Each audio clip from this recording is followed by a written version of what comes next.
сегодня, наверное, буду учить. Папе скажу и буду учить. Какое найду. Казалось бы, до Нового года почти месяц, а Толбабай уже начал ездить в гости к ребятишкам. Вот и сарапульских малышей застал врасплох. Не успели они выучить стишки. Но грустили недолго. Забавные игры, радостные песни с Толбабаем их быстро развеселили.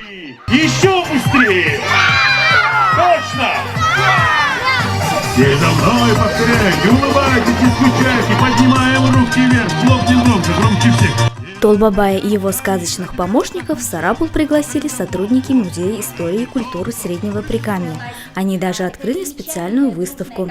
Здесь можно увидеть более 1000 образов Деда Мороза. И оказалось, что коллекция Сарапульского музея, которая собирается уже почти 110 лет, может нам это позволить. Мы посмотрели на то, что у нас есть предметы дореволюционные, у нас есть предметы раннего советского периода времени и, конечно, сегодняшние современные предметы.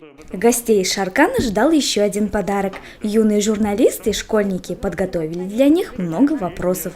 Получилась настоящая пресс-конференция. Ребята интересовали разные темы. Волшебно ли у Толбабая посох? Много ли писем получает? Какие подарки просят дети? В последнее время ребятишки, наши маленькие, все меньше и меньше просят какого-то материального подарка. А сейчас больше желают здоровья нам, своим близким, своим родителям. Ребята также узнали о помощниках Толбабая. Лымыныл, правая рука, в меру строгая, всегда рядом с дедом. А вот Сандырага любит пошалить. Я весельчак, балагур и главный помощник Толбабая. Вот поэтому я веселый, озорной и люблю обнимашки. Еще Толбабай со своими помощниками побывал на даче Башенина, поиграл с детишками. Завершилось путешествие фототуром по памятным местам Сарапула.